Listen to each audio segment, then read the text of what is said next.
So you're trading stocks with a lot of volatility, huh? You made it through 2022. Then you get into 2023, and now they say no landing, and then now they want to tell you that it's back on, huh? Listen, I mean it seriously. I'm gonna give you an indicator today. Since 1988, you're gonna learn how to use this, and no Bostic, Bullard, and nothing's gonna stop you.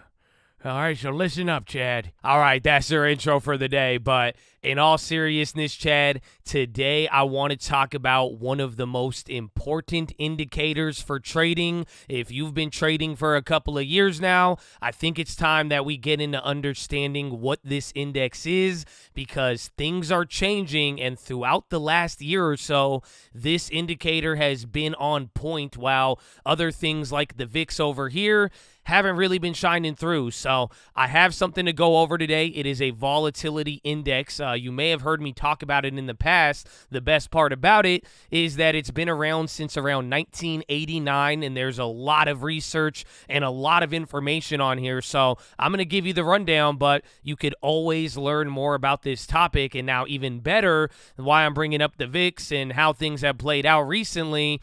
I'm sure you've probably noticed it. The VIX has not been capturing the volatility, and if you have heard of something called zero-day options, well, this may be feeding into it. This is an actual observation a lot of people have noticed as of late, and it is simply that the short-term volatility of the market, the short-term VIX, that is reflected here with the 0 days, that has been going up since the beginning of last year, and then you see this fall off in July.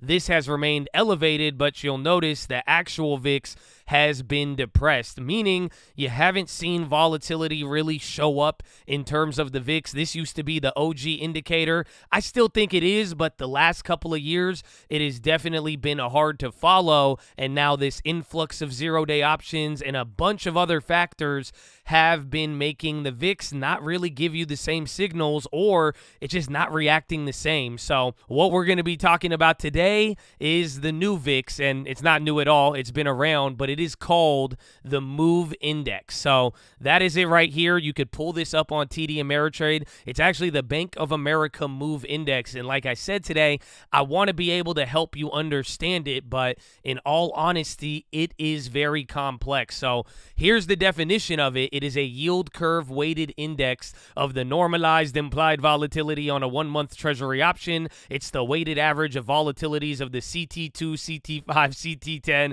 and CT30. That means the 1-month 2-year, 1-month 5-year, 1-month 10-year, 1-month 30-year, and it is taking those implied volatilities and then it weighs them out with the formula. Like I told you, it is very complex. I'll give you another breakdown. This one's a lot simpler. It says the index measures volatility and stress in the market. It's yield curve weighted index of normalized implied volatility on 1-month treasury options. And now here's a fun fact about it. It has been in the highest range since the onset of the pandemic for months. So that means event risk, and we're going to talk about it. But quite simply, what the Move Index is showing you is across the curve short-term volatility on bonds. And depending on how much more volatile bonds get, the velocity of the bonds, even when they slow down, that's what it accounts for.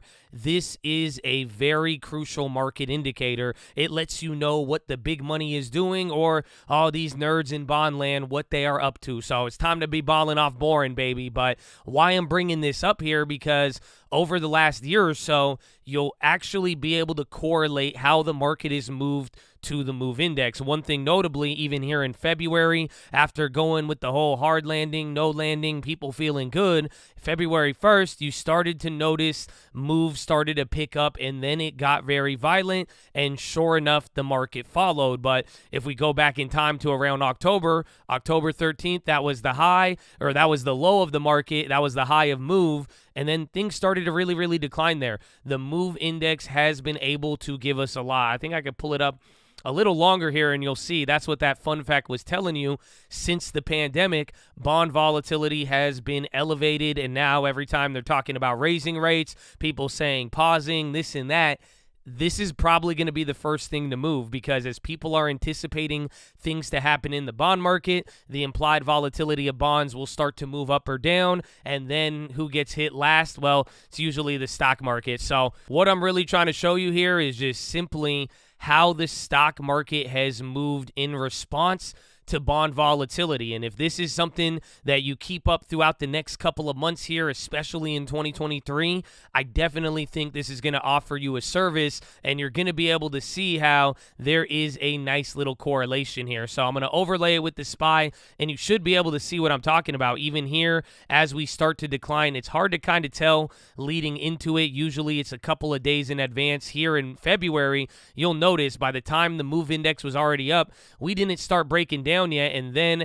as we really started to break, then people started to reprice with bonds, and this was a huge repricing. But again, you could see it here in October, and this is something where a lot of people have been getting confused on, especially with trying to get any indicators from bonds, the dollar, anything of that nature. There is oftentimes a lagging effect. So you could see it here where the volatility index started dropping, the market was able to bounce up a little bit here, but what you really want to notice is that trend, is that bond volatility from October all the way to February. This was one of the biggest declines that we've seen all year. Hence, you've gotten one of your biggest rallies where everybody started to get excited. So it's one thing about the short term and looking at it micro, but if you are willing to zoom out and you are willing to be patient, there is a lot that you could learn. So you could play with this, you could look around it a little bit, but now let me drop you a couple of more fun facts, and I'm going to give you an easy way to look at it. I hope it helps out. It's definitely not science, and that's actually the first thing I want to start with here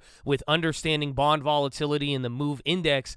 It is very deep. I'm telling you, this thing goes very, very, very, very deep. You have no idea. Not only do you have the basic volatility that's outlining the whole curve and just normal volatility, you also have the forecast of every economist all across 2, 5, 10, 2 thirds, 2 5s, 5s, 10s again, and that relates to the swaps. There's a relationship between all of the bonds, the 2s and the 5s, the 5s and the 10s. There's even what happens at expiration and how that changes a lot of the pricing. There's even like carry, like look at this chart, man. I'm just telling you, I'm trying to highlight how much goes into this so you could even just realize that the move index is giving you an idea, but this stuff goes very, very deep. Even the amount of 10 basis point moves on a 2-year in a single year. 2022, it had one of the most since 2007 or 2008, then going back to 2002. But why am I showing you all this? Am I trying to show you how complicated it is?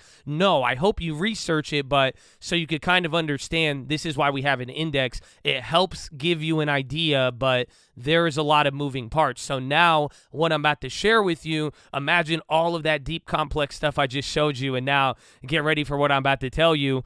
I'm going to just tell you to look for 3 to 5 days. That's it. So hopefully you understand. I'm trying to simplify it here for you, but what I want you to be looking at is essentially if you ever come across something or anything with the move index, look for 3 to 5 days down in a row or 3 to 5 days up. So I say 3 tentatively because there has been instances where you'll drop for like 3 days. Where was I? think it was around like August. And granted, this was after a big pop, but you had 3 days down and then it kind of chilled out and the market did its thing. And then eventually it went up. And even recently, we've had other days where you've had like 3, 4, 5 days or 5 days down here. And then sure enough, we start to go back up here. But the whole idea is if you watch a constant trend in the bond volatility, it is usually telling you stuff. And why I showed you all of that and why I'm bringing this up, here's the best paradox you got to understand about bonds. If they go and they move too fast, too high, too fast, that's not good. But if they also move too slow, so if there's too much volatility, that's bad. But if there's too little volatility, that is also bad as well. That's why there's so much that goes into it. You kind of want to watch the balance and being able to observe the trend and seeing where it goes. Because when bond volatility gets too low, that's not good. That means something's snapping, or it's like, wait, why is bond volatility low? Why are people not expecting much? Why are the spreads higher? What does it go? Compare the structure, compare the different expiration dates. That's when you get deep into it, but it's the same sort of analysis this if bond volatility starts rising. So hopefully this could simplify it for you. I hope you come on stream. We could talk about it a little bit more, or at the very least, I'm sure you could find out and learn way more about bonds. But one thing you'll realize over the last year or two, as bond volatility has increased or decreased, we have watched massive moves, and it wasn't always reflected in the VIX, which has kind of been giving you the same story no matter what and doesn't really tell you what's going on to the fullest extent. So hopefully this helps, Chad. As far as even what happened today, I'm just going to end it here, man. It was Bostic. He came in bullish. We have data tomorrow. After we get that service data, we're going to find out. Bostic pretty much said the P word. He said pause, and that's what lifted it up. Waller came in after hours and said it wasn't good. So we'll see how it plays out, but all about the data tomorrow. And again, what I just showed you with the move index, the reason why I'm bringing this up, because now leading in to next week, there's a ton of event risk, and all of that is highlighted in the 1 month and 3 month bond volatility. So I hope you're ready. But Chad, that is your watch list. That is your update. Let me know if you want more videos like this or anything, any questions. Hopefully I see you on stream, but I'm going to see you in the morning, baby. Peace out.